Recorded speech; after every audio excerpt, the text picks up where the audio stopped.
The steel door shook when the officers pulled it. Dust fell in a soft cloud. A cold room waited behind it, quiet and still, like a place the sun had never seen.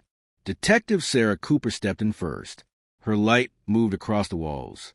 There were rows of old-school ID cards pinned to a board. There were pairs of small shoes lined up in order. In the center stood a single metal chair, bolted to the floor. A tiny clock sat on a shelf, ticking. Tick, tick, tick. No one spoke. Sarah lifted a box from the corner. Inside were folded flyers that one said missing, now yellow and curled. The air felt heavy, as if the room had been holding its breath for years. Then it happened. A faint sound came from the far wall. Tap, tap, tap. It came again, a little faster, like someone trying not to panic.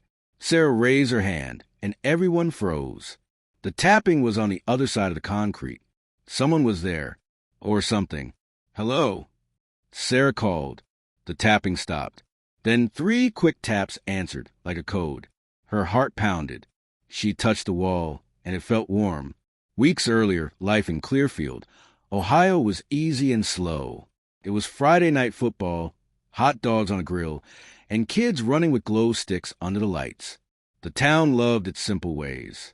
Sarah liked them too. She had grown up here, played on these fields, and now wore a badge to keep these streets safe. Jake Miller, a local reporter, shot photos by the sidelines. He joked with the band leader and wrote down the score. The sheriff, Tom Reyes, stood near the gate and waved at parents. The biggest worry most nights was a lost set of car keys or a dog that slipped its leash. After the game, a high school junior named Emily Brooks walked toward the parking lot with her best friend. They talked about homework and a new song on the radio. Emily's mom texted, "Where are you?" Emily typed, "Coming."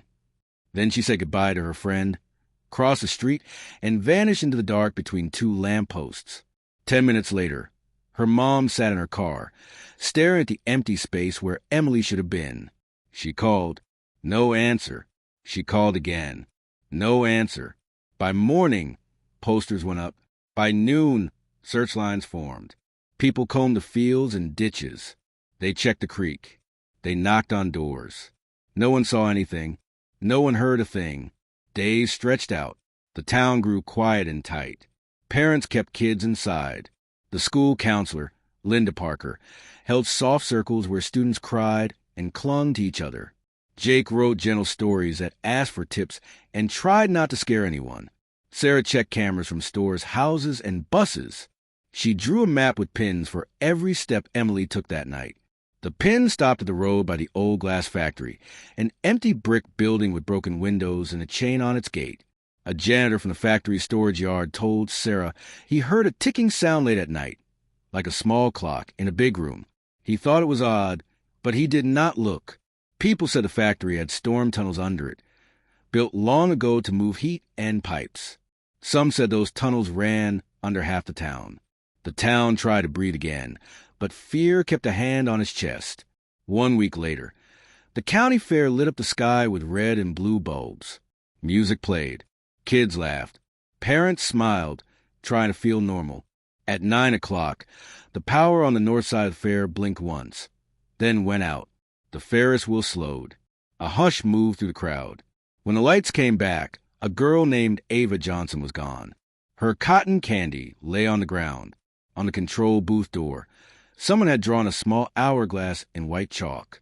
It was fresh and bright, like a dare. Sirens wailed. People shouted her name. Phones buzzed in pockets. Sarah stared at the chalk mark, her stomach dropping hard. 2 girls. 2 vanishings. Same cold feeling in the air. And the hourglass meant one thing. Time was being counted by someone who liked the sound of it. The fairground emptied in minutes. Parents grabbed their kids and ran for the exits.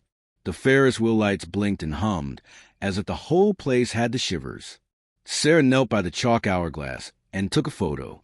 The lines were clean and careful, like they were drawn by someone who practiced. She looked up at Sheriff Reyes. "He's counting," she said. "He thinks time is his toy." They pulled camera feeds from every ride, booth, and gate. Volunteers set up a table and handed out water and flashlights. Jake walked the rows of trailers and food trucks, knocking and asking questions. He kept his voice low and steady. People answered him because he sounded like someone who wanted the truth, not a story. A teen working the ring toss said he saw a van parked near the service road. Lights off. He could not see the plates.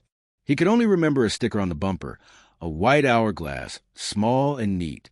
Morning brought a gray sky and a thin rain. The town square was quiet, with flags hanging limp in the wet. In the station, Sarah made a board with 2 columns, Emily and AVA. Under each name, she taped photos, maps, last text messages, and times. She drew lines for where they were last seen.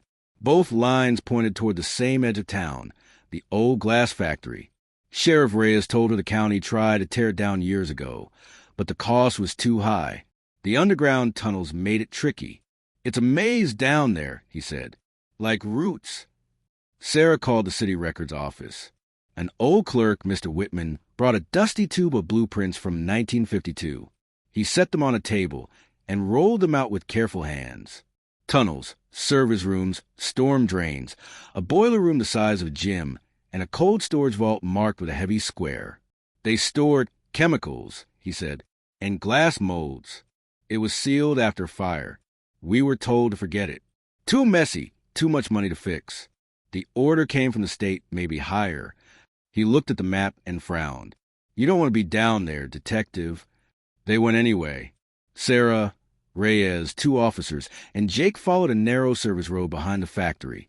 Weeds brushed their legs. A chain-link fence leaned like a tired man. Inside the yard, broken glass crunched under their boots. They found a rusted door with a sign that said boiler. It was locked from the outside with a thick bar. Sarah touched the bar. It was new, not rusted like the door. Someone had been here. Recently, they cut the bar, pushed the door, and stepped into a low hallway that smelled like dust and old rain. Their light shook on cracked tiles. Pipes ran over their heads like giant snakes.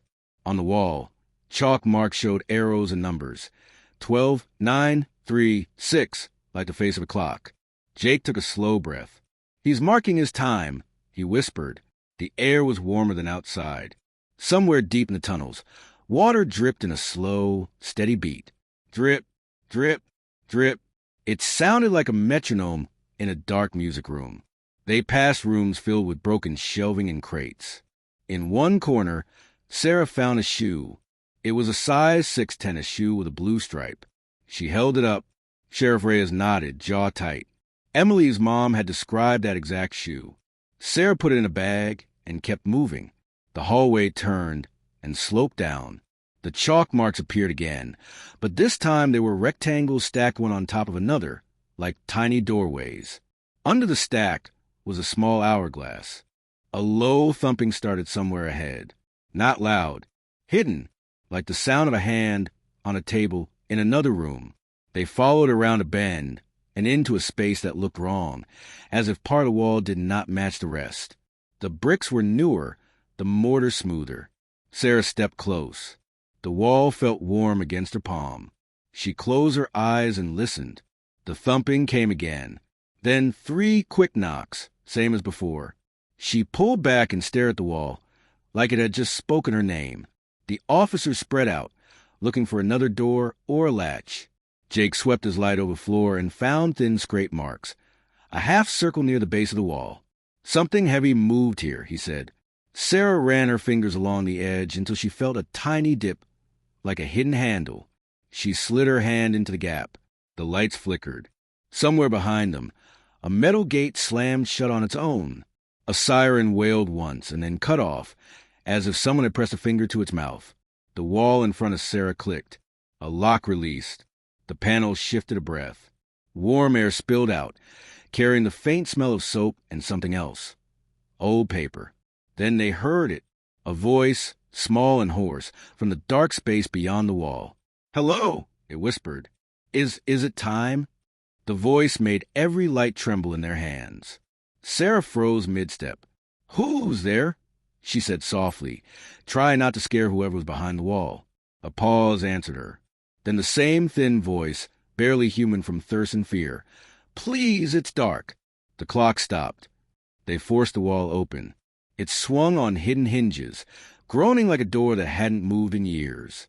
The beam from Sarah's flashlight caught a narrow room. It was just big enough for a cot, a chair, the outlines of clocks, dozens of them nailed to the walls. Each clock had no hands. Each one ticked anyway, an uneven chorus that filled the air. In the middle sat a girl wrapped in a blanket, hair tangled, eyes blinking against the light. Ava Johnson. Sarah dropped to her knees beside her. "You're safe now," she said, even though she wasn't sure that was true. Ava clutched Sarah's sleeve. "He said I had to wait until all the clocks stopped," she whispered. Her throat was dry, her words cracking. He said the other girl couldn't wait. Jake took a photo, then lowered his camera. His hands shook. The sheriff radioed for an ambulance, but static hissed back. No signal this deep underground. "We'll carry her out," Reyes said. He put his jacket around her shoulders. They led her down the tunnel, following their chalk marks back toward the exit. Halfway out, Ava pointed toward a side passage. "That's where he comes from," she murmured. The hall bent left into darkness. A faint sound drifted from it. A child's song played slowly on a tape recorder. The tune was off-key and wrong, like it had been played by a machine that didn't understand music. Sarah's stomach turned.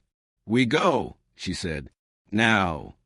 They reached the door and pushed into the gray daylight. Rain fell hard, washing the dust from their clothes. Paramedics ran forward and lifted Ava onto a stretcher. She whispered something to Sarah as they closed the ambulance doors. "He still has her," she said. Sarah's breath caught. "Who?" Ava looked at her through the glass. The first one, the girl with the blue shoes. Hours later, the old factory yard swarmed with officers. They drilled to the hidden wall and dug out rooms no one knew existed. Small cells made of cinder block, each one painted the same pale yellow, each with broken clock nailed above a metal chair. Only one cell was empty. The others held evidence bags, bones, and small personal things. A bracelet, a locket, a folded note that said tick-tock. By nightfall, the rain stopped. Jake sat his car outside the sheriff's office, typing his story. The headline read, "The Factory of Clocks." But he couldn't finish. Through the windshield, he saw Sarah step out of the station, holding a new piece of evidence, a faded photograph pulled from one of the rooms. It showed a man in factory overalls, standing beside a line of workers in 1952. In his hand, he held a pocket watch with an hourglass etched into the case. "Who is he?" Jake asked when she reached the car. Sarah looked down at the photo. "Name on the back says Daniel Crow," she said. "Work maintenance. Fired after the fire in 53. Never found after that." She turned the photo over again. On the bottom corner, a scribble in blue ink read, "Time keeps us all." The next morning, search teams mapped the tunnels. One section went deeper than the blueprint showed, a shaft dropping into black water. Divers went down, their lights cutting through the murk. 5 minutes later, the radio crackled. "We've found something." When they pulled the object up, everyone gathered around. It was an old metal lunchbox, rusted shut. Sarah pried it open. Inside were a pocket watch, still ticking, and a strip of photo negatives showing two girls, Emily Brooks and another child no one recognized. Behind the negatives, a note, "You're too late, detective. Time already forgot them." The watch ticked faster, then stopped. Sarah stared at it, as if waiting for it to start again. Around her, the rain began to fall once more, soft and even, like the sound of 1,000 clocks counting down. And deep beneath the glass factory, in the tunnels they had not yet reached, another clock began to tick.